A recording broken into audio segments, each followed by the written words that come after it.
so for those that are just joining us, please welcome to Silent Generals. Mrs. Daniel asks us to give her a few minutes. She'll be with us shortly.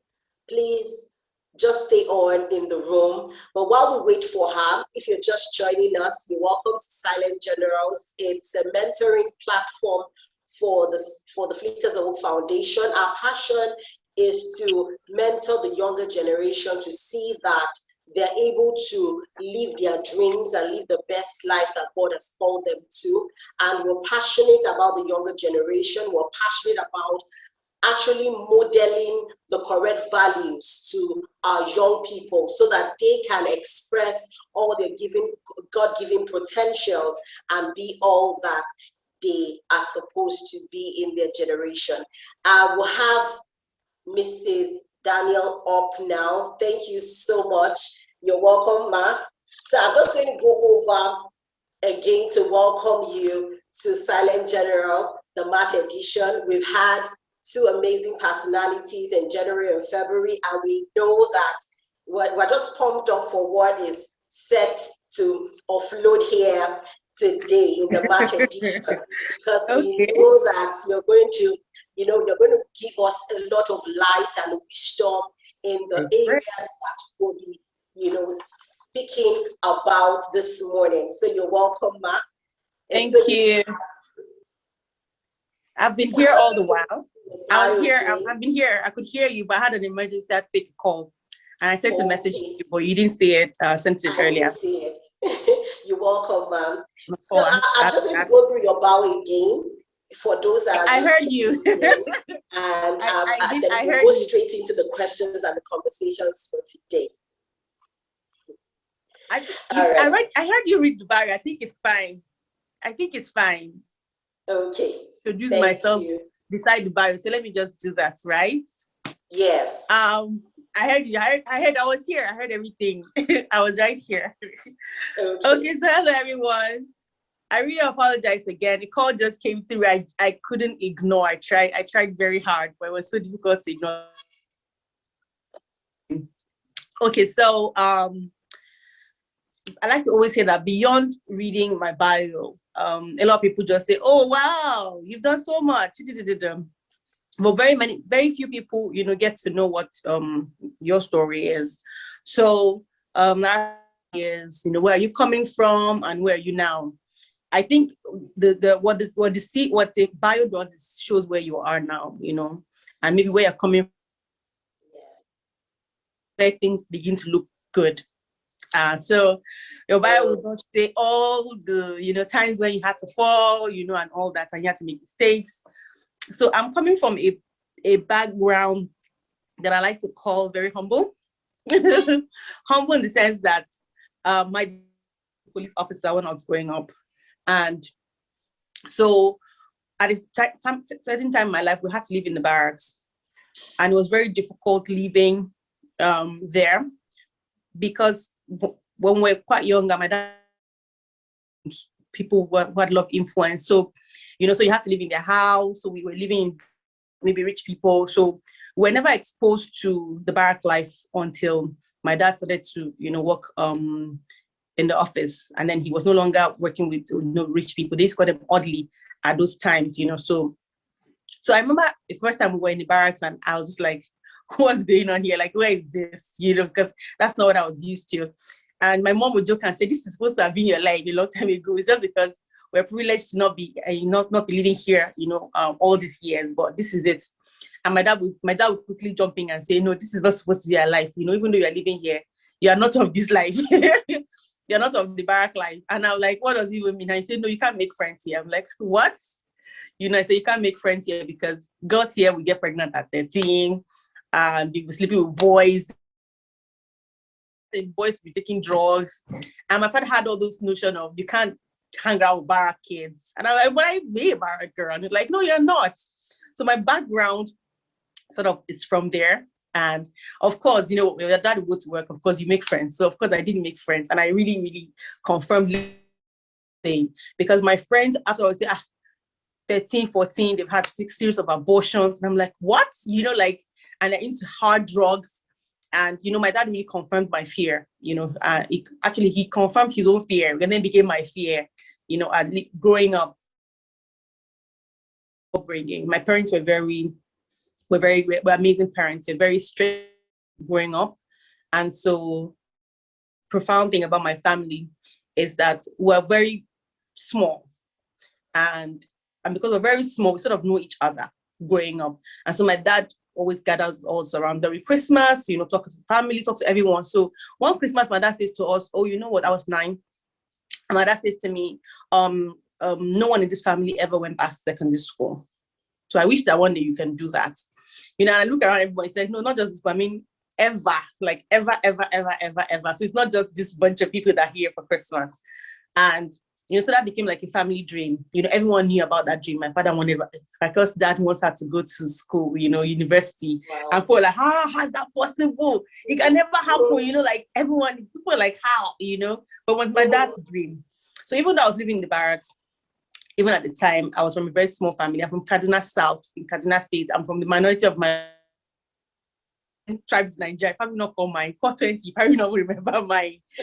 So I'm sort of minority. To make matters work, I'm a girl. So there were so many odds against me. But that my dad's dream, even from a very humble background, it became a family dream. Everyone in my family knew that was my dad's dream for me to go to university. So where I'm coming from the point where, and I don't want to answer your next question because I know that my questions will put other questions. Yes. I'm coming from a background where my responses put other questions where it wasn't rosy, but it was we were well brought up. My dad ensured that we were well brought up, and a lot of people had asked me over the years, so how come you because the barracks club would speak pidgin. And I tell them that because when my dad was oddly, when the rich people would want to throw away their books, my father would pack them in Ghana Moscows, and he'd bring a bag of books. And so we had loads of storybooks that I would never have the privilege to read if my dad wasn't, working. So even though I used to say, oh, my dad was a police officer, or something I was proud of, but I was proud of the kind of man that he was. He really, the kind of man that he was, even though I wasn't part of his job for a very long time in my life, but I was proud of the father that he was, because, I wouldn't have had the exposure to books that I had at that age if my dad didn't, take the step to ensure that we did. So that's kind of where I'm coming from. I'm first in my family. We have 3 younger brothers. I'm the only girl, and I'm here. So I think that's sort of says a lot. The princess of the family, right? Yeah, and that of course also that one did deal. Yeah. So that will take me to my next question. You said a little bit about it, but I want you to go into details. Now, as a young person, you mentioned something which I also believe it's one of the defining moments in your life, where your father told you nobody has ever gone past this stage in the family, and I'm looking to you to break the jinx, right? And for you, that became a goal, that became a dream, and you started unconsciously trying to cross that hurdle in the family, making sure that it's not a ceiling anymore. You bust the ceiling open. Now, what are the other defining moments in your life as a young person that you can say this happened and it completely shifted me as a person? Well, when my dad said I was with no one in my family ever went past secondary school. I never saw it as defining moments, because really I didn't take it seriously. I didn't take it seriously. I said, secondary school now, I'll graduate. I was going to there. So I think I was writing common entrance. So I was like, I'll go to secondary school, I'll graduate, I'll go with my friends. And because I was rolling with friends who were already going to go to university. So we didn't feel like there was anything strange, really. So I didn't really see that as an important thing. So even when people talk about it in my family, I thought, what are they talking about? It's not just to go to University of Jos or go to, University of Ahmadu Bello. I didn't think it was a big deal. I was like, I'll clear the jam. I just say it casually, but I never took it seriously. I think the most defining moment in my life was when I lost my dad when I was 16. And so it just dawned on me at that time that this would now become something that I have to struggle to get. because all my life, my dad had to struggle to ensure that we get the things that we had. And so taking him out of the picture just meant at that time that, I have to be the one to do all these things myself. And so it was a defining moment. I'm like thinking, it's like a skill. This like skill fell off my eye. I'm like, okay, like, and so it was a defining moment for me because I started thinking deeply about my life and my brother.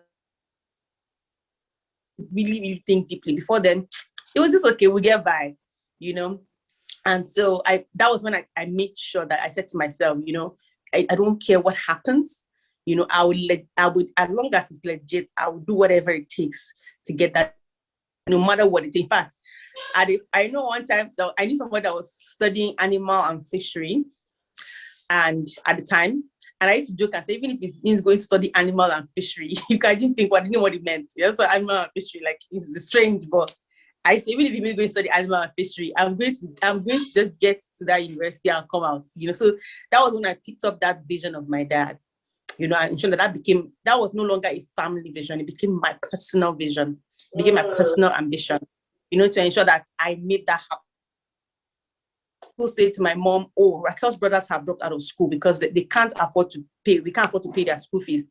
Maybe we should marry Raquel off, so we can, whoever marries her can now take responsibility of our younger brothers. It was a grand idea because my younger brothers, because I would love to do that for them, to sacrifice that for them to go to school. But I remember that my dad kept saying that if I get an education, it will break the cycle of poverty in our family. Wow. I was like, okay. So I thought that and then I said to myself, if I marry now, because my brothers might not end up going to school. So what if I don't go to school? I won't break it. My goal was to break that cycle of poverty that my father was talking about. So even though I love my brothers, too. I love them. But I didn't want to, I could sacrifice that vision that I had for them. I didn't think that I wanted to do that. I felt like I could do more for them if I had an education, and so I refused to get married. So that day was also another defining moment where I had to make a decision to either stay here and get married or run away, so like 2 hours talking to my friend Helen, and I kept saying, I have to go. And she said, no, you don't, you're so heartbroken. I said, I have to go. If I don't run away, they're going to marry me off. And I can't say no to my mom. Like, my mom is widowed, she's hurt, she's broke. I won't be able to face her to say no. I won't be able to. So I rather not see her face eye to eye. I just disappear so that she doesn't see me at all. And so I took that step, which was not a good thing. Like I always say to teenagers and young people who are caught between the wall and the hard place, that you can't. There are other things you could do. There are other ways I could have gone to church. My pastor was very liberal, at the point where I've gone to his family, and I could have spoken to people that were older, that my mom would listen to, and they could have probably helped my family. But I didn't find other alternatives. One of the most difficult decisions that I ever made in my life to date. Wow. So those are like some of the defining moments for me. Defining moments in your life, awesome. So the loss of your dad brought you to a point where you what you either told did not take serious about, breaking the family jinx and just breaking the cycle of poverty now made sense to you after his demise. Yeah. So that loss brought you to the consciousness of what he had been saying to you, either to what you never took seriously. Wow. Yes. That's awesome. So I want to ask you this, ma'am. As Raquel Daniel, if you're going to define life, what's the definition you give to life as of where you stand today? It's very funny because I think life is what we're living, right? But I also think it's what you make of it. Life is what you make of it. I believe that we're all given a whole full day, or we're all given different ages that we're going to live from, when we are born to when we die. All of us were given different. Either some are given 30, some are given 20, some are given 10, some are given 100, some are given 150. People are given different lifespan. I think what life is what you give them, what you make of. So even if it's 10 years that, God has given you on earth, and you're here and you pass on at age 10, it's what you make within that time that really counts. Jesus had 33 years, and most of his ministry was 3 years to 33, for 3 years, 30 to 33. So I think it's actually what you the air that you breathe, the life that you have. I think that is what life is. It's not it's what I don't like to say it's an even playing ground, but I think we're all just given life. So what you choose to do with it is now what happens. I know that a lot of people don't have opportunities that others have. Some people don't have the opportunities that others have. However, there are people who didn't have that same opportunity, but they made something out of their lives. So really, as you say, it's about the person, how they see what life is. I think that's what life is to me. I love that. You mentioned lifespan, that we could be given. So life is a gift, more or less. And, you could be given the gift of 100 years, a gift of 50 or 30 years, like you put it on Jesus. Yeah. He had the gift of 3.5 years. But his life was beyond the span. It was about what he made of it. How he touched lives, how he was able to break status quo and write beautiful story and give us memories to treasure. Awesome. Now it's going to lead me to my next question. Many young people blame their families for the outcomes of their lives. You've mentioned something around it, but I want you to really sit on this a little bit. Did the kind of family you were born into contribute for good or bad to the person or the outcome of your life experiences? Maybe you'd have wished, okay, maybe if I was born into a Otedola family or Dangote family, maybe I could have turned out differently. Do you say that the family you were born into contributed to your life? Yeah, so when I was younger, I used to wish that we had a bigger house. I remember when I used to live in a BQ, then one very affluent man's house. My dad was oddly. And I used to say, why can't we live in a big house? Why do we live in My mom would say, well, it's their house. Your dad is working with their father, so we have to live here. And I'm thinking, well, why can't we live in the big house? Why can't we have a big house too? But I was young at that time. And I'm sure that a lot of young people at certain times also wish that they had bigger houses. They say when you're young, with your family. And to answer your question directly, yes, the family that we're born into, really has an impact on our lives. So we decide to embrace it, or we insult our family or blame our families. I think it's left to us what we do.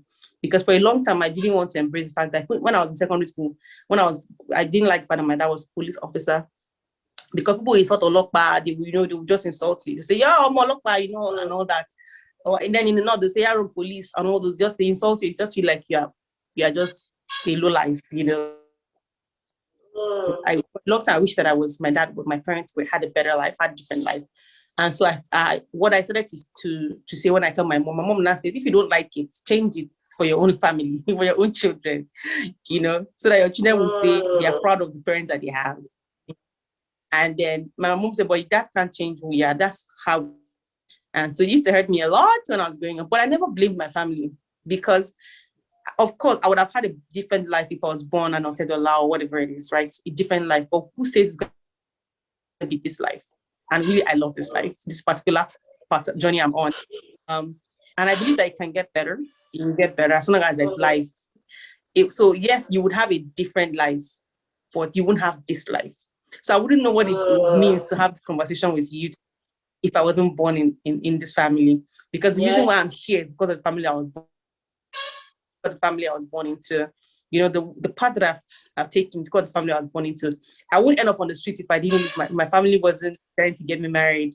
I would never live on the streets. I would never meet the people that I met along the way in my journey if I didn't end up on the street. So a lot of things that are happening in my life, happened, or things that are happening right now, are happening because of my family, because of the family I'm born into. So do I want to change my family? No, I don't want to. I don't want to.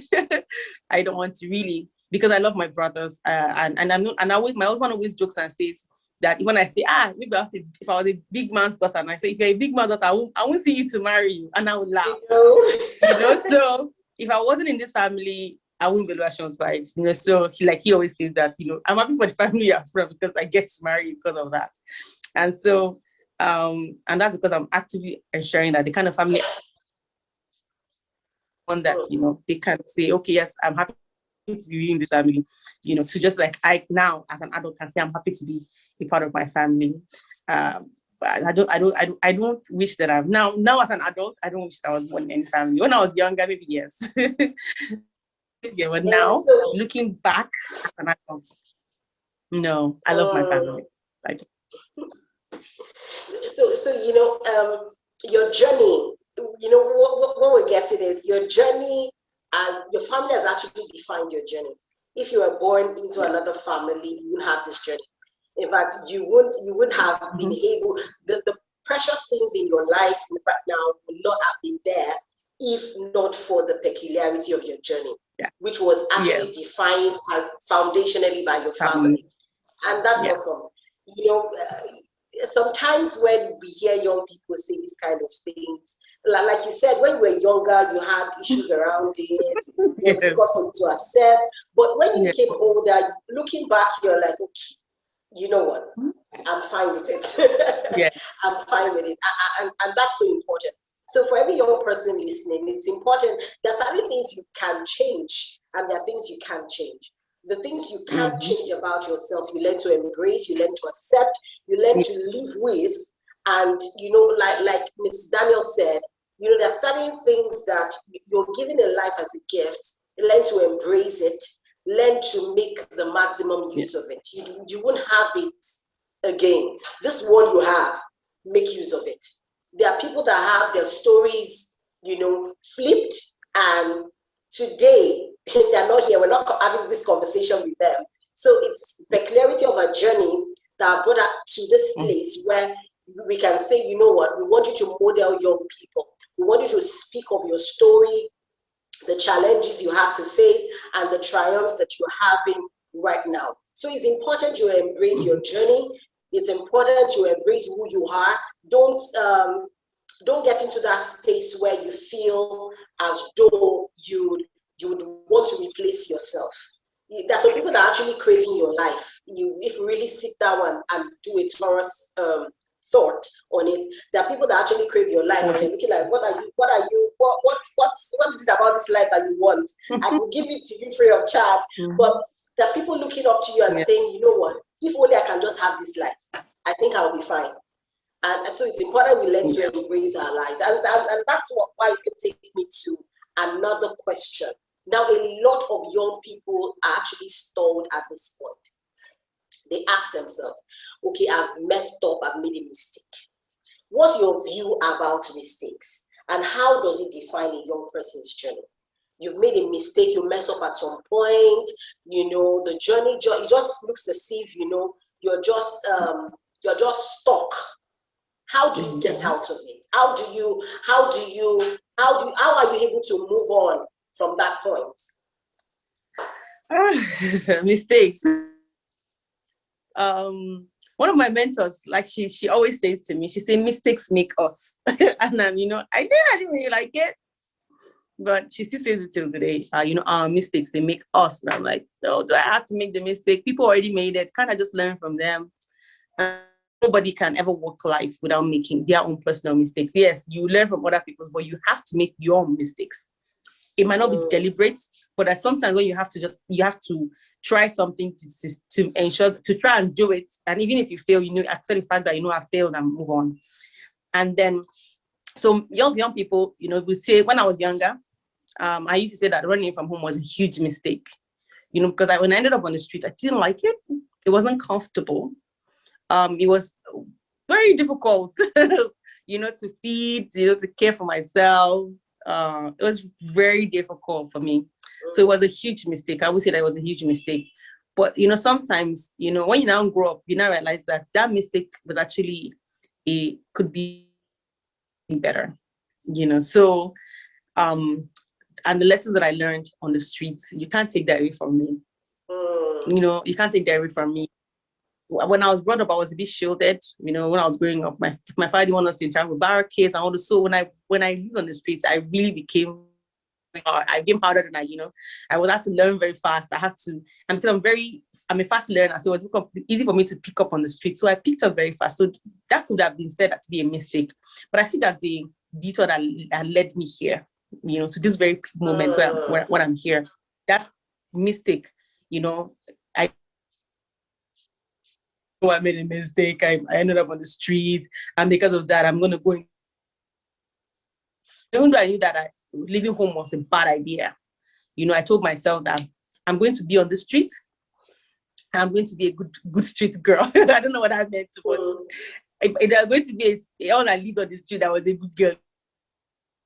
So it wasn't difficult when people started calling me Jesus girl, on the streets, and I realized that I think I'm doing something good here, even though I being here is wrong. I'm not supposed to be here, but I knew that I was going to make the best of it.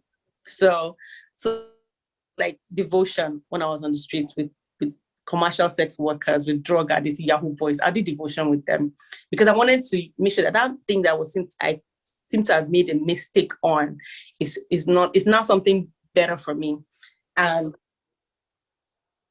put on that mistake for so long, because a few years after I attempted suicide, but I didn't even know that I was depressed.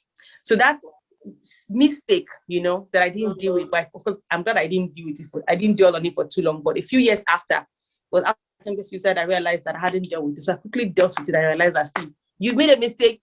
You've got it out of the streets. You're fine now. You're okay now.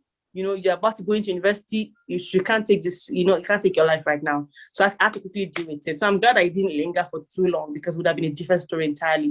So sometimes the mistake that we make, if we don't deal with it very quickly and learn from our lessons and just move on, we might carry the anger and the thing that we've done is very bad. Oh, God can't forgive me, or stuff like that.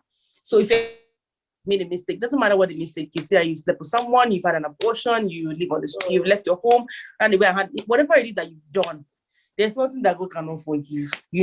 Just learn from that lesson and say, what can I do now going forward? That would make me a better person. Or how can I use this whole mess, to make something glorious out of it? How can I begin to teach other people steps that they can? So now you can even give hacks, 5 steps to living the streets. I can give you hacks. You find yourself on the street. These are 5 steps getting out of the street. This is what that so I can't even do that right now because I have like a template. So instead of dwelling on your mistake as a young person, or even an older person, people make mistakes even in their old age. Learn from it. Find out, what can I learn from this experience? And how can I teach others from this experience? Then just move on from it, because as long as Jesus has forgiven you, that mistake doesn't exist. So just do it and move on and learn from it. And that's what I would say, because if I didn't move on quickly, maybe I would have attempted a second suicide. Maybe it would have been a suicide, not even attempt right now. Yeah, this time. Wow. So learn from your mistake and move on. Don't dwell on it. That's so important. Because you make a mistake, it doesn't define your life. Don't be boxed in your mistake. Get out of it, deal with it. And I love that you mentioned that you made a mistake, you felt as though you had actually moved on, but you had not actually dealt with it. You were still carrying that baggage with you, only for you to realize, wow, this thing is there. I need to address it. So there's a lot of times when we need to really sit down. This thing that happened to me, how have I been able to deal with it? Have I actually dealt with it? And it's always good the thing is dealt with, because it's later on that you realize that, oh, I thought I've moved on, but this thing is still affecting, it's still coloring my life. So it's important we learn from that and actually move on. And you said something important. No matter how big the mistake is, God will forgive you. And if He has forgiven you, let it go. Let it go. There's some times when you feel you've done so bad, and God said, I've forgiven you, but to forgive yourself is an issue. So learn to, once you've asked God to forgive yourself and actually move on. And look at it. How do I bless others? Scripture readily comes to mind. It said, the same comfort in which you're being comforted, comfort other people. There's a reason you have to go through. Don't make other people actually go through it. So, like you said, look at it. What are ways you can help other people overcome this issue that you've been able to come out from? How do you help other people navigate their own journey in such a way that they don't follow the same road or go down the same road you went? So those things are important, and those are the things that actually, as you said, mistakes make us. That's how the mistake will make you as a person. Beautiful, man. That'll take me to our next question. Now, we live in a world where there's so much moral decadence. You look at, you mentioned the fact that you were on the streets and you saw how young people were, were doing drugs, doing prostitution and all that. Yeah. Now, we live in a society where young people are so easily carried away by peer pressure, and especially with the media. They see things on the TV and they just want to believe it hook, line, and sinker. They look on the TV, they look at the social media, and they see people flaunt lifestyles that are not necessarily true and real. And they want to just be like that. So we realize that there's a prevalent moral decadence in our society today. Good morals seem to have taken the back seat. And you see people celebrating. A lady wrote an article recently on Facebook, and she was talking about the fact that she went out well dressed as a young lady, and another lady walked into the same room half naked, and a guy that was there said to her that, madam, so why did you not cover up like this? That you've used all the materials in the market to get a dress on, making her feel bad because somebody else walked into the room looking half naked. So that's the kind of society our young people are actually living in today, where wrong morals are celebrated and looks as if you're a good girl, you're not part of them. You're just dulling yourself. So how do just give us a breakdown on some moral values that you believe young people should adhere to? You've spoken a bit about your life, how that you were in the streets, but you were not off the street. You made a mistake, you were there, but you were like, okay, no, I'm not going to follow the trend in the street. I'm going to try and bring a change to what's happening here. So what kept you from mingling with the people on the street? What stood you out of the pack? Okay, so the first thing I like to say when I talk about morals, there's morals, and then there's culture, right? And what you see as morality in our culture might be excused in another culture. I'll give an instance. So I walk into a church, in America, and a lady walked into church and she's wearing a bomb shot, like legit,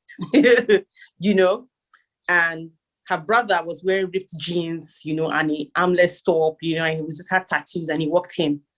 And that church, that family are firebrand family. Do you understand? Like, I know them. Walked into church, my first instinct at that time, right, is to say, this, because culturally, where I'm from, right, morality has been defined as a certain way, right? But for them, that's their culture. It's okay, it's cultural. However, as Christians, as I like to address, as Christians, I could have won this talk without the arm, because it's a full top, and I'm not like I'm cold or anything, right? But it's just how I just want to dress up today, As a Christian, I realized I know that even though my culture agrees, accepts it, what does the Bible say about it? Even though my culture, even if I'm in America, for instance, my culture means I can wear a bomb shot to church and I'm speaking in tongues and I'm moving around and I'm shattering the earth. What does the way I'm dressed, what will you do to somebody else? Will you make the person fall? If it does, what I'm doing in vain, right? Because then I'm causing more harm than I'm actually doing. So, and really and truly, that bomb shot can actually make someone fall. So would I want to do that and still want to speak in tongues? And the thing about be Christian, I'm coming from the Christian perspective, that if the Holy Spirit has dealt with you on the inside, it will come on the outside. You will know from the outside that this is not right, even if it's culturally accepted. Even though it's cultural difference in the way that you want to comport yourself or project yourself because of the Christ in you. So even the person who's speaking in tongues and breaking and a firebrand family, there's still work that the Holy Spirit still has to do. That's what I see, to get the person, because there are other people that are also like that, are not dressed in the same way, in the same culture. the same America. Do you understand? So I don't like to judge with culture when I want to talk about morality, because the way I was brought up to cover up. The reason why I wear jeans till today, even though I was brought up my father believed that before a man will rape you, he would have tried very hard to unzip your jeans.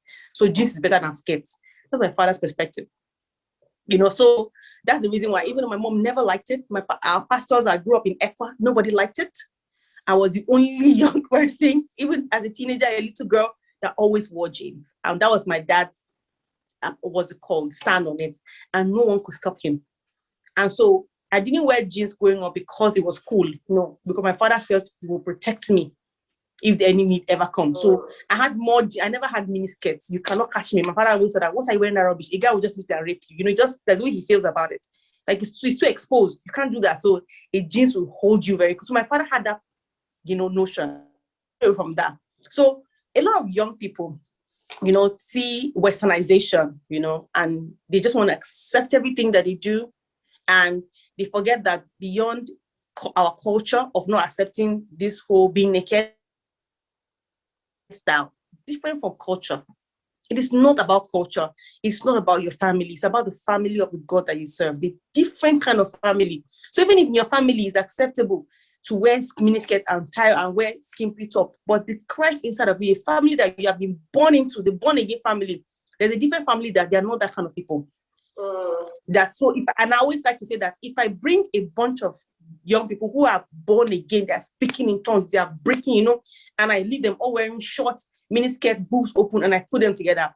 And I bring a bunch of girls who don't know God or guys at all dressed modestly, all covered one side. If I say to you that I don't know who here knows God, you will not pick the ones that are a way that you dressed, And I recently had a conversation, just like you mentioned, about this thing with a bunch of young people. I showed them a clip. And the video clip was a video clip of Beyonce, where she was talking to Meghan Markle, I think so. It was Meghan Markle she was talking to, and she held her dress together. Her dress that had a slit to her thigh. Yeah. And I cut off that clip and I showed the young people. I said, do you know why she held it? She was in front of royalty. She knew that was that means there was something inside of her that instinctive that showed her that you have to hold it together. This thing is too open. But as soon as she left where Meghan was, she let it down, right? It means that something told her that it was instinct. So if the Holy Spirit is inside of you, will tell you that it is wrong. So about dressing and all that, I always like to tell young ladies, I've been in that position of that example that you gave, where someone said to me, you're always covering up. What are you hiding? When it's not your mates that are always showing us. I've been in that position. And I remember very well, I was 17 years old when I had that encounter. That guy told me that. And I said to him, and I'll never forget, I said, I'll rather pose something to you that will hold you for a lifetime and get to me than expose my body to you that will only give you pleasure for a few minutes. Because you just see like, oh, this babe, that's it. But when I engage you in a conversation, you constantly remember me for the rest of your life. You making reference to that girl that you met that's so intelligent, but you not make reference to that lady that was half dressed naked.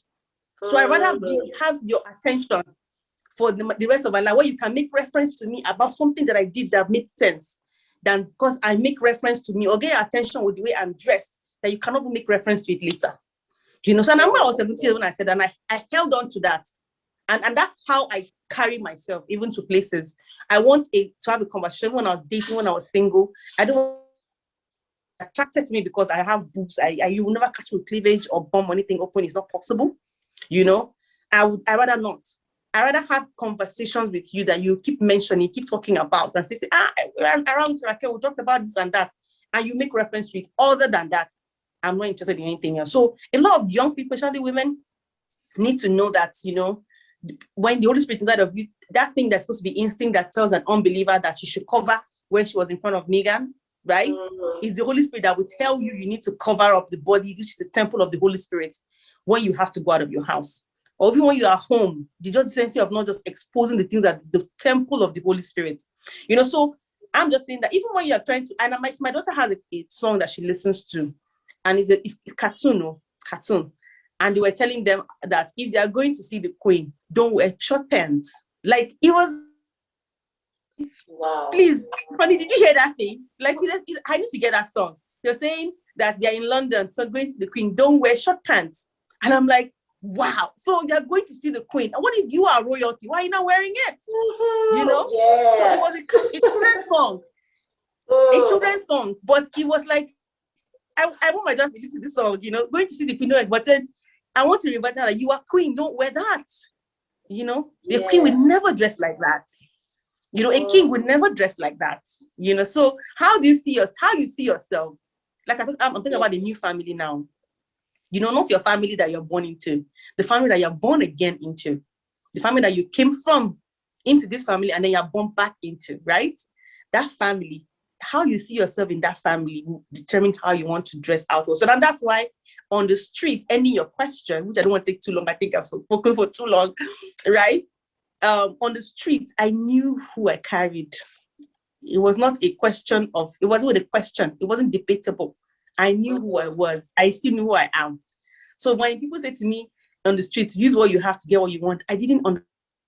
I just think about skills that I could do to help me get out of here. You know, because I knew that I was beyond that. It wasn't about them. I was thinking about things. In fact, I didn't for one second say, oh, what if I just join them? No, it wasn't, in fact, it wasn't debatable. I didn't think that I wanted to get, in fact, it wasn't because of the foundation and I knew who I was. So you have to know who you are first and whose you are. I think that was so your identity. So don't get caught up. Wow, I love this because this speaks to your identity. Don't get caught up in a mixture.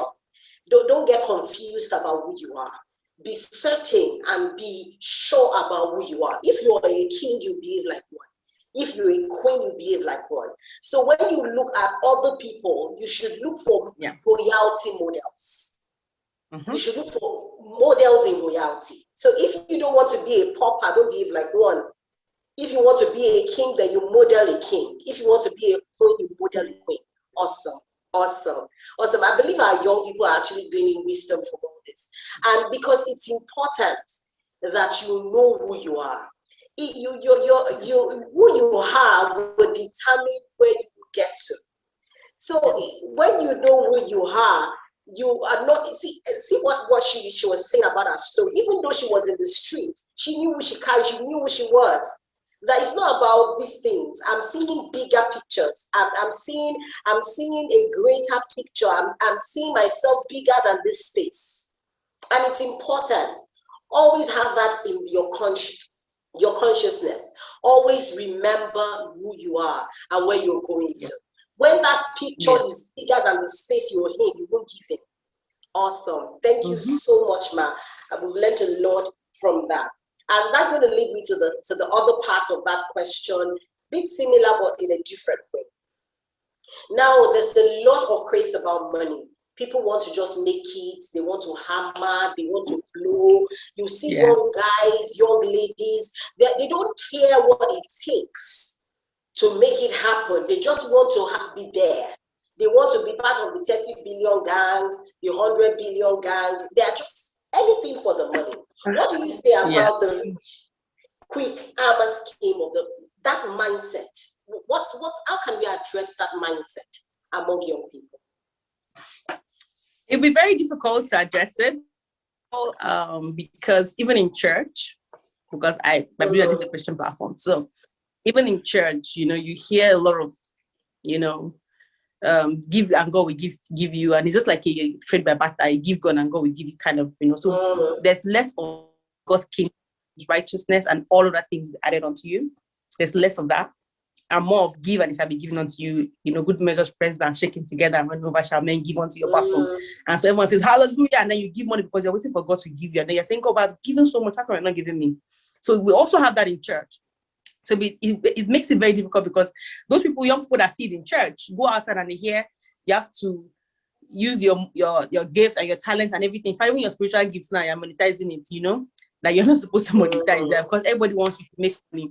And then because people are chasing, like my pastor called it, people are chasing paper, right? And so when we start to teach people to seek, is chasing purpose. Because God's kingdom is our purpose, chasing his kingdom, seeking his kingdom.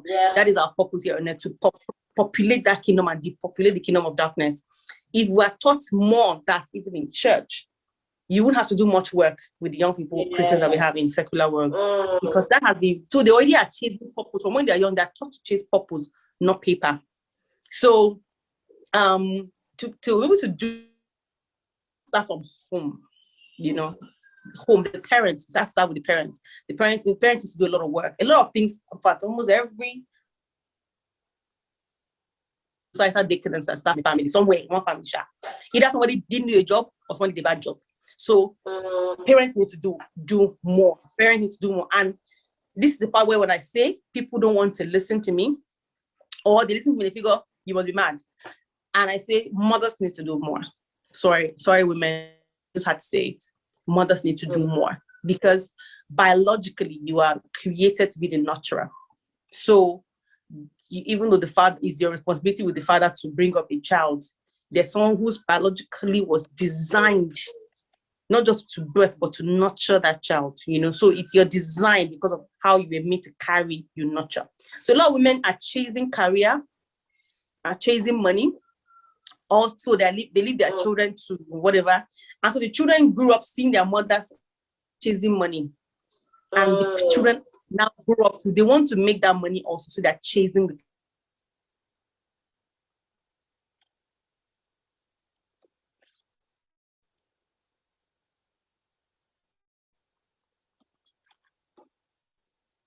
now, how can we get them, out of this mess that we're in?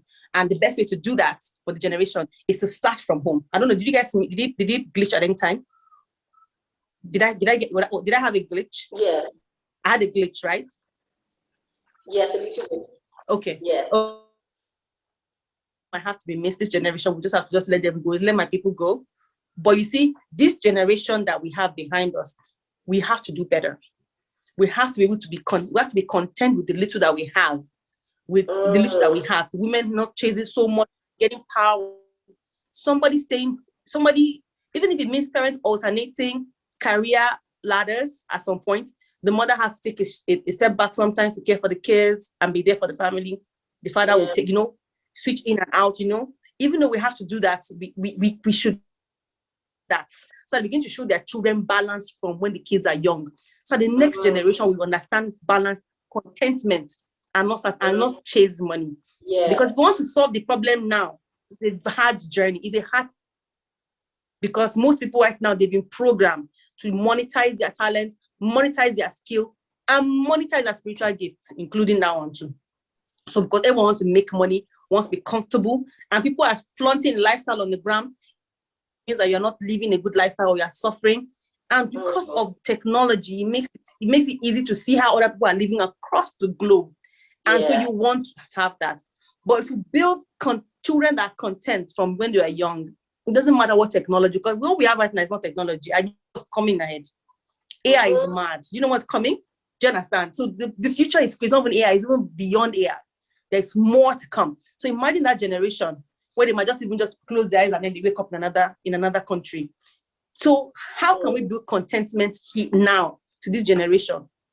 And I say that, and I do take it, and I say it very, very lightly and very carefully, that to say that, and a lot of people wouldn't want to believe me when I say that the reason why I'm a stay-at-home mom is because I've decided, even when I was single, that I'm not going to live that lifestyle that is chasing money. That if all we can afford, right, is to eat 3 square meal or 2 square meal a day, and there's peace in my house, I am fine. Right? And so I'm fine as long as I'm able to. A lot of people say, why your daughter not in school? She's just 2. I don't want her to go to school. She's able to talk to me. And so they said, take her to school. She's 3 months old. No, I'm sorry, I won't. And if you're a mom and you have taken your baby to school, church, and to school at 3 months, that is your own path. I don't want that path for myself. Because what I've told my daughter is that I'm chasing a career over her. That I'm chasing money over her. So that already has created a foundation for my family already, for my children. So that means that I'll constantly put work, constantly put career, constantly put that, becoming what the word, when people say God has created me to be more than just a mother, that's a blunder. It's a blunder. God has given to be more than just giving birth. Let's stop it. You know, it is a great honor to have children. It's good to make money to sustain them, but they are not your own in the first place, right? So I think that the reason I'm dwelling on family, right? Because that is actually the foundation of all these things. Yeah. It's the foundation of all that. Every society is actually built on family. Yes, exactly. So if we want to do a youth conference and break it down, we are just talking ourselves. It's not restructured. If we don't have women that begin to say, what can I do from home? Or how can I, slow down on this career for these children at this time, they're so young. And my husband says, okay, fine, it's your turn. You go to school. Oh, it's my turn. I'm going to school. There's a plan, there's a family plan and a family dynamic that works. If people don't sit down to design that for family, for the sake of the generation, because of the generation they're carrying, every family has a generation in their home. The generation of Tenolu at the house, I don't know them.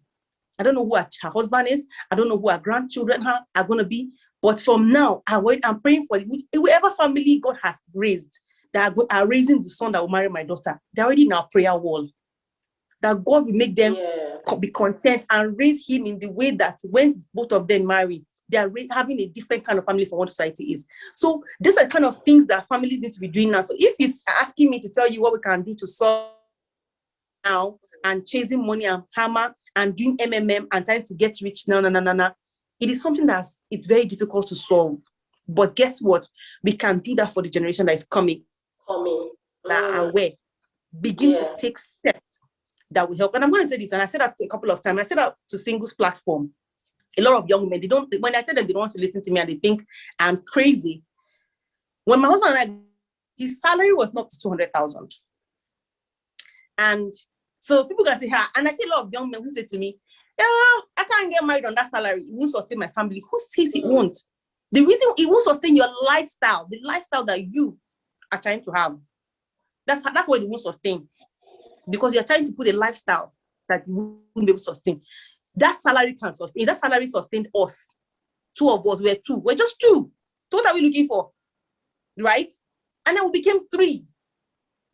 And what we realized is that every time the salary or whatever that we earn has to sustain the life that we have, not the life that we want to have. No. And that's where the problem is. So because you want to have the lifestyle that you want to have, the mother and the father have to all work in banks and whatever it is, and the children have to be dropped off in the hospital, in the crèche, whatever it is, and they can't talk back at you because my daughter is 2, she can't even tell me much. We just have mama conversation, right? Like, mama, what is it? All those things. But if I hurt her in the crèche, she can't tell me, so I can't drop her there yet until she can talk to me, right? But a lot of people don't understand that it's a sacrifice that you have to make for this generation, so that they see from home. All this get rich or die trying kind of attitude or hustle mentality, it will begin to wear off gradually with the next generation. But our generation have to take the step to help the next generation, because it's difficult for us to get out of it. Because constantly on your Instagram, you're seeing people post something printing money gang and all those gangs, and you want to join them because they're spending so much money, right? So it's very, very difficult. We want to have a lifestyle that we can't afford.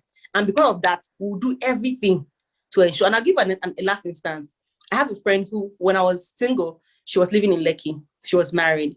And I remember at that time, my salary was 700,000. 700,000. I was still single.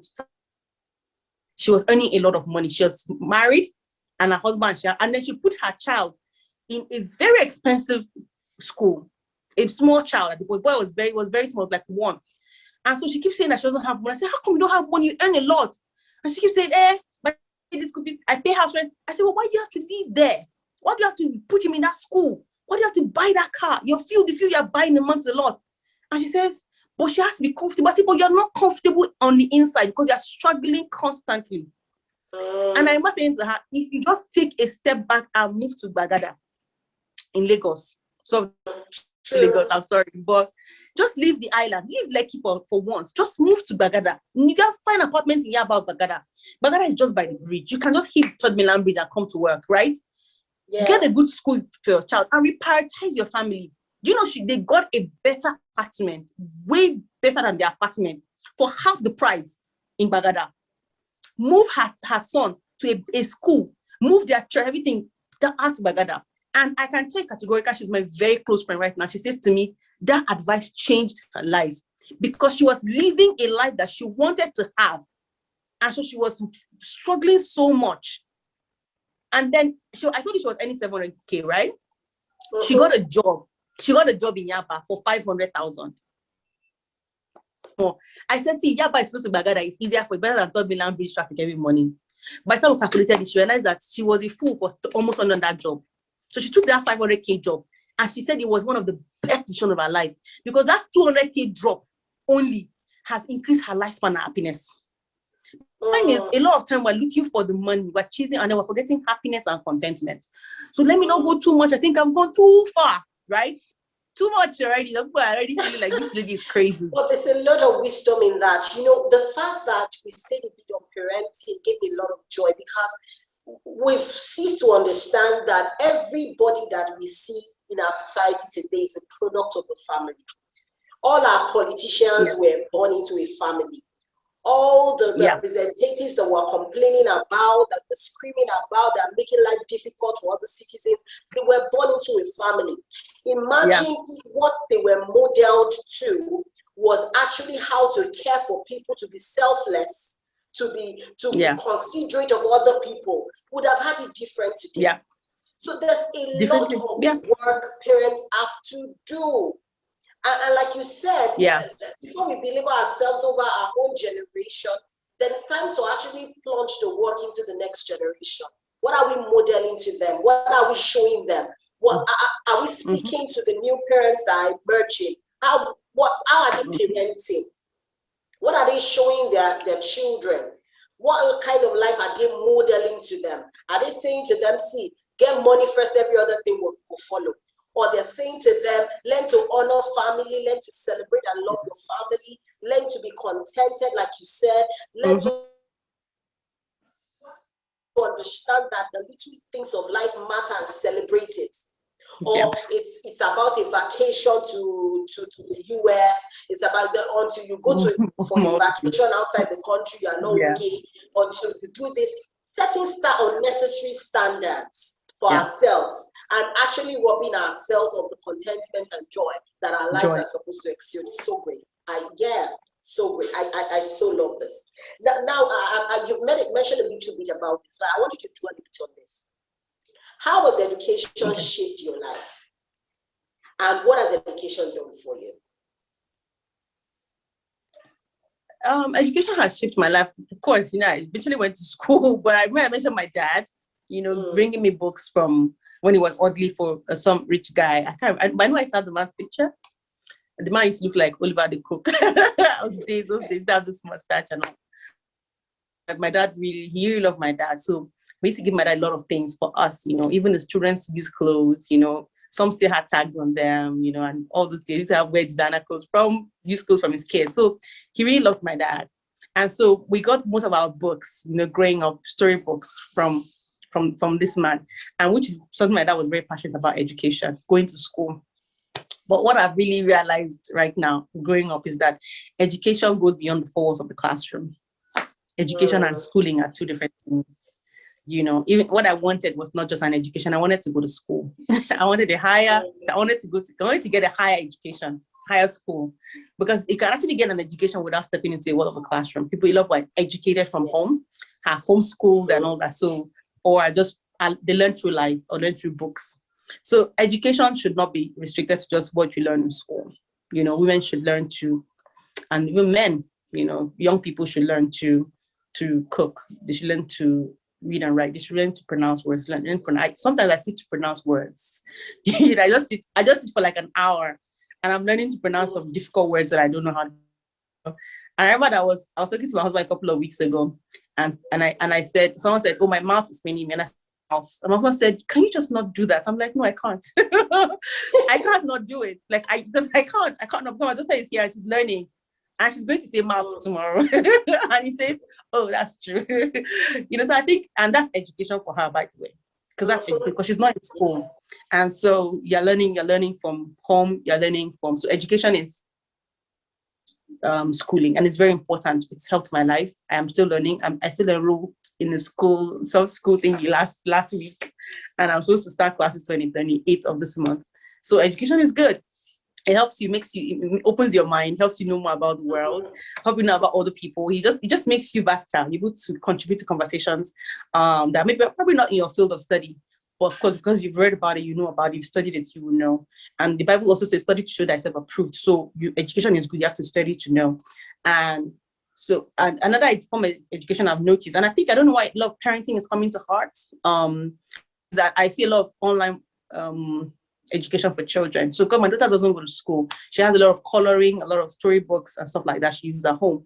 And so when she was younger, to keep her from being fussy, I gave her YouTube Kids. And so now I realized one day my daughter stood up and took my nail polish and she was trying to paint her nails. And she didn't see me do that because I haven't painted my nails in years. And so I realized that she was watching it on her YouTube Kids. So the Holy Spirit said to me, is that what you want her to be learning? That's an education. She's being educated by YouTube. And then I thought, oh my God, I know that YouTube is cool, songs and whatever, but I didn't see from the perspective of education. Like, it means that she's been schooled and been educated on YouTube. And then I cut off YouTube on her tab. 2 years old, and she knows that YouTube is not there anymore because she's had YouTube since she was maybe 9 months. So she knows what YouTube is. She knows the icon, and all that. So she looked for the icon, she didn't see it, and she started to know first, mommy, tab, and she can't find her YouTube. So she took my phone and she started using YouTube on my phone. So I had to delete my own phone, delete on her dad.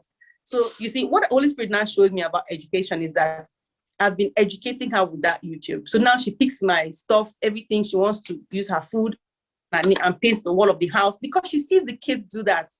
And the kids are writing on a board. They're writing on a board. There are 5 on YouTube, writing on a whiteboard. But the wall of the house feels like a board to her. So because they are schooling her.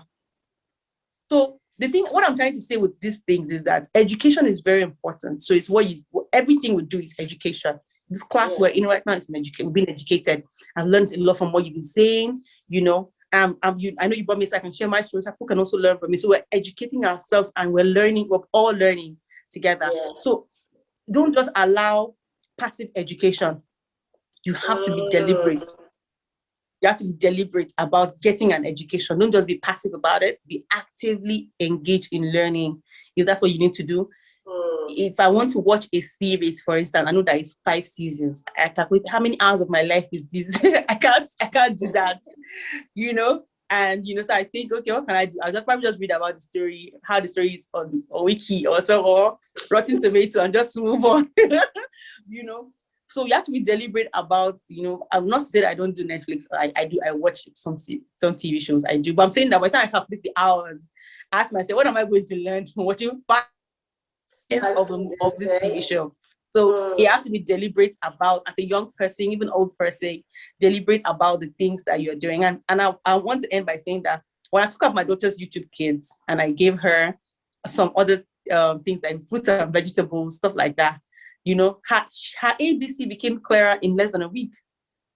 And she was able to say her ABC to Z in it. Well, I say Z, she always says Mom, Z. When I say that, she's like, Z. Like, she doesn't want to say Z, of course, But her ABC to Z in Chinese words has exponentially changed. Now she's moved from 1 to 10, we're doing 11 to 20, and she's just 2. Wow.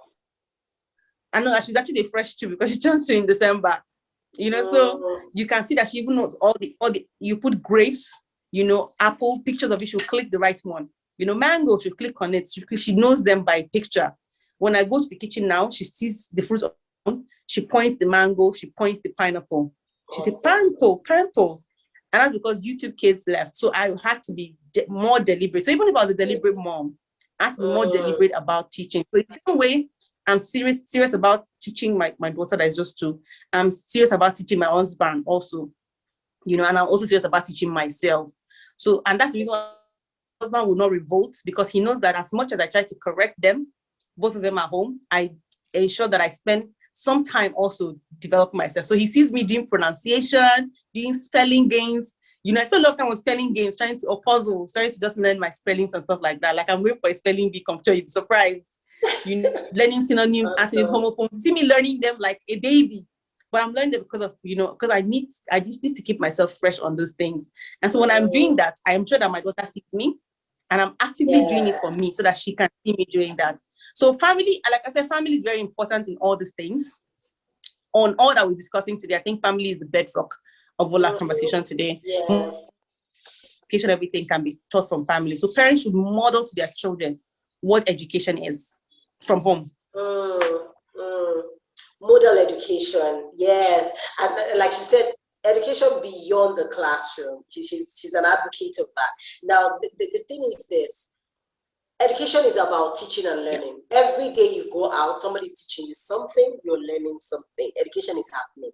So let's not be so boxed, but be deliberate. That's my takeaway from that. That's so important. And you know, see how she was sharing with us how she was deliberate about her 2-year-old. So as an adult, as a young person, what are you learning? Be deliberate about it. Be deliberate. Be deliberate about the kind of family you're building.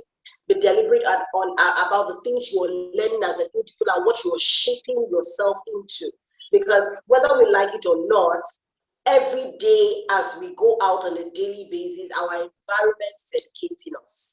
So when you put yourself in a space constantly, like she said, you know, when she wants to go Netflix in and she tells herself 5 seasons of this movie, see how many hours. And whether I like it or not, it looks like free time, but it's my time, and I'm subjecting myself to the school of that movie for 5 seasons. So does it worth it? Is it worth my time? Is it worth my learning experience? So those are the questions we need to start asking ourselves, and being educated has to do with a deliberate effort. So if you need to be educated around project management, be deliberate about it. Go in for a course on it. Go and find out how to make that happen. So be deliberate. Things will not just fall on you. Now see how fluently she's speaking and pronouncing her words. Now she told us that she had been doing her spelling exercises, spelling games. No wonder. And you just say, wow, I just love the way Raquel speaks. Wow, I just want to be speaking like her. And you're not subjecting yourself to what she's subjecting herself to. It won't fall on you. You have to be deliberate. You have to be deliberate. That's so important. And I've personally been so blessed with that. Now, to wrap up, this is our last question. Can you just share with us some of the lessons that you learned in life? The things that you've experienced, the people you've met. What are the important lessons that you have learned on your journey?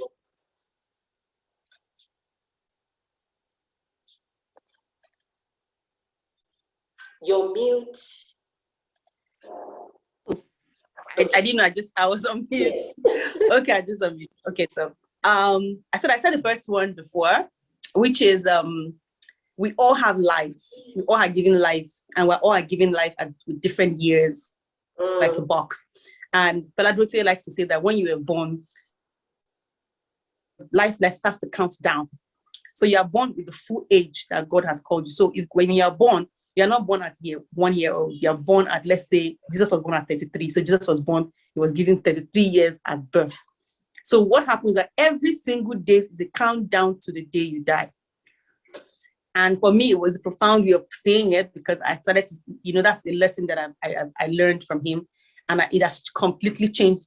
So I don't say I'm XYZ years old. I said, how many years, Lord, do I have left here? Teach me to remember my days, my countdown. Teach me to know that this is coming down. All live that in mind. And that's one of the things I've learned in this life that's been profound. That is a countdown for me. So if I was programmed to die at 40, how many years do I have? And so that's the first thing.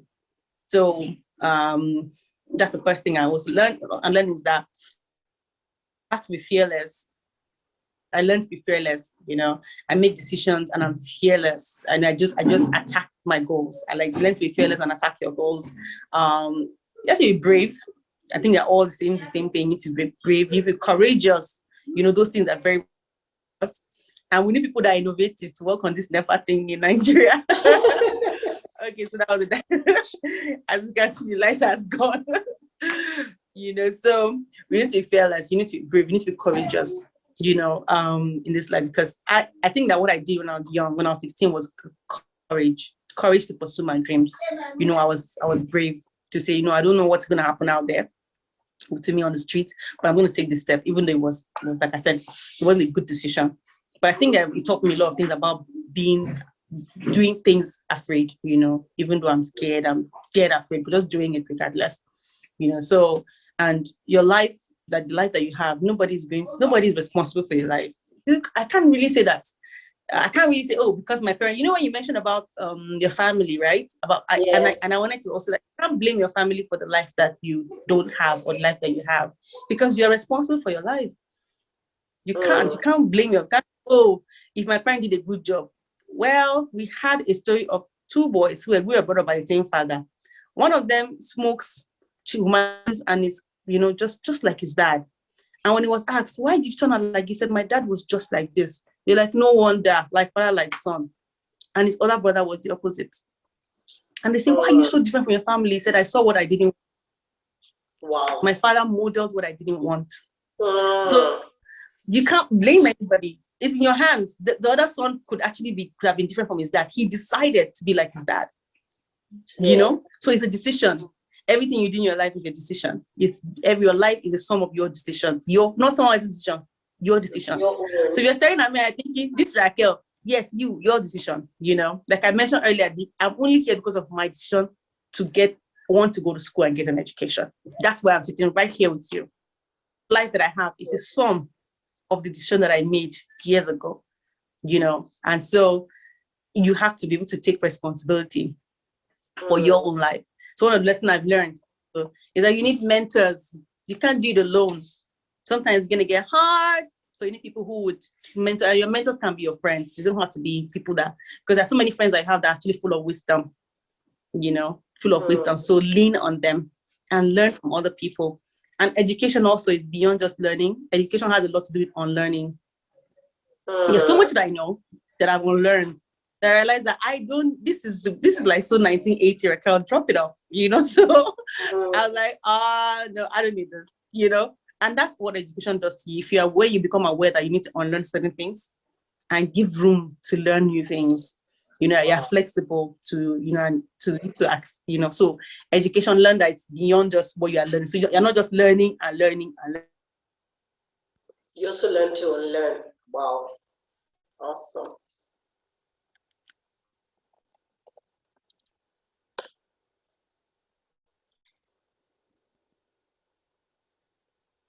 Okay, I think something happened to the network over there at Raquel's.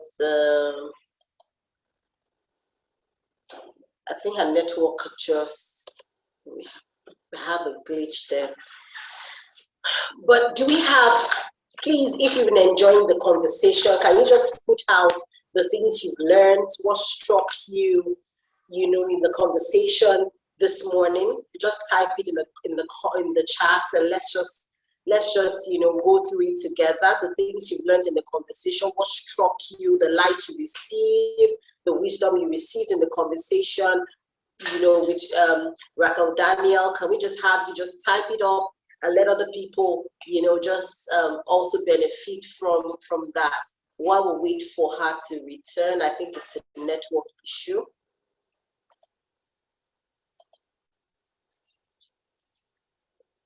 So much, she mentioned about the fact that education is not just about learning, it's also about unlearning. It's important we understand this, and you are responsible for your life. I think Raquel is back here. Yes. So you're responsible for your life. Okay, great. Great to have you back. Glow decided to cut me off. My modem died. I apologize. Okay. It wasn't for power source. Okay, so I'll say that learning, life is about learning, learning and unlearning. Unlearning is a part of life that I learned along the way. And a lot of people don't teach, even their children, unlearn some certain things. So there's something I want to make an example of unlearning. So I taught my daughter to say Carol, and kneel down, right? When she was about 1. So when she wakes up in the morning, she kneels down and she says the car, that she says it, but she won't say the car, of course. She won't say it very well because my husband is Yoruba. And so she learned that, you know. And then when she sneezes, I say, oh, sorry, Rennie. And everyone else will say, God bless you. But I always say sorry. And so now she picked up the one that I always do, because I'm always in front of her, I'm always with her. So she picked up sorry. So when you sneeze now, she says, sorry, mommy. Sorry, daddy, or sorry, she will touch you. And she says, just like I touched her. And that's it. Why is that she does yours? And she never says, God bless you, like us, or bless you or something. I said, because I'm constantly in her face. And now I'm trying to help her unlearn that, start to say, God bless you or something. Because she says sorry whenever anybody sneezes. Sorry, mommy, or sorry, daddy. And it's so cute. But I don't want her to say sorry. I want her to say, God bless you or something. So now I'm trying to help her unlearn it. And it's very difficult, guys. She's just 2. But it's so hard. It's been almost 2 months of trying. But so unlearning, the lesson here is that unlearning can be tedious. It can be more difficult than even learning. So learn that you pick some habits, some character, whatever it is that you pick up on the way, or things that you pick up that you might not be able to drop it easily. So when I say unlearning, think it's just drop it. It can be very hard. So you need to build toughness. You need to build toughness for unlearning some things that you've learned from home, from school, and it's going to be very difficult. It could be smoking, it could be humanizing, it could be anything that you're thinking of, or you chewing your nails. I used to chew my fingernails a lot. It was a tedious thing to unlearn that habit of chewing my nails. It was difficult. I still used to pick my nail polish out of my nail when I fix a nail polish and I take it out with my other nail. It was a bad habit. But to unlearn that was very difficult. So unlearning is sometimes can be more difficult. I wanted to say that before we go off. That is a very good part of life. Okay. Yeah, it's a very good part of life. Learn to unlearn. Wow. So learn to unlearn. Your education is not complete until you start unlearning certain things. There are some things that have just become a part of us that we just need to unlearn. To actually evolve into a new person, there are certain things you have to just unlearn. You're used to it, it's become an habitual thing. But you can't get into your new space carrying that baggage with you. You just have to unlearn so that you can evolve. Awesome. It's been a beautiful morning sharing, these conversations with you, Mrs. Raquel Daniel. It's been beautiful. We've learned a lot. You've spoken to certain things, especially, around parenting that is, I must say, you just blew my mind.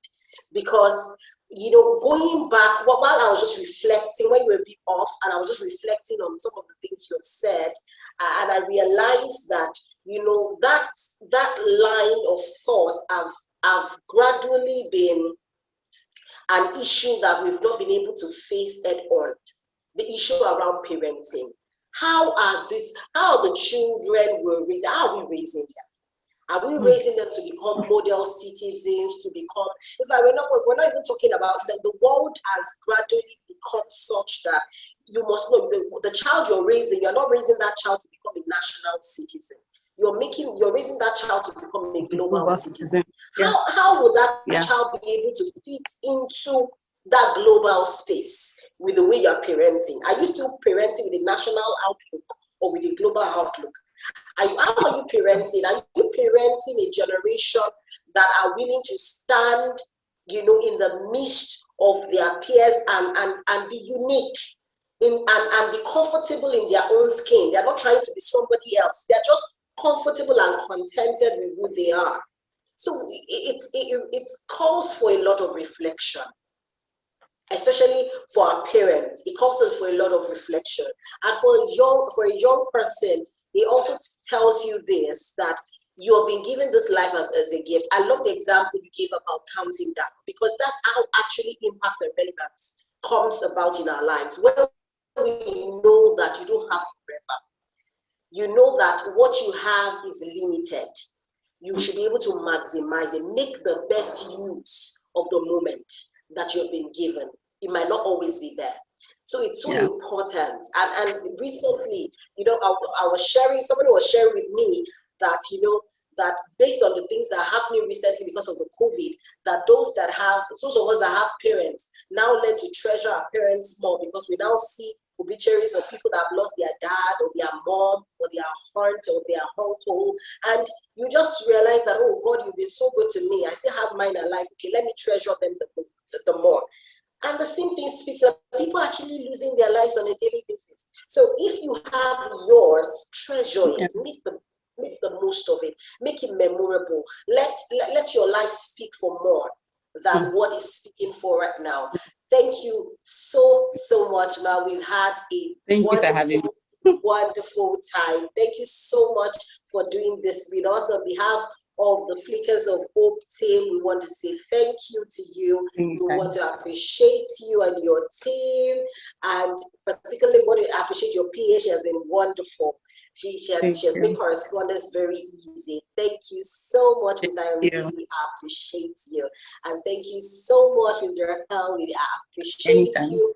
And love to your husband for releasing you to us. Thank you so everybody. much. And have Thank you for having me. All right, bye. Bye.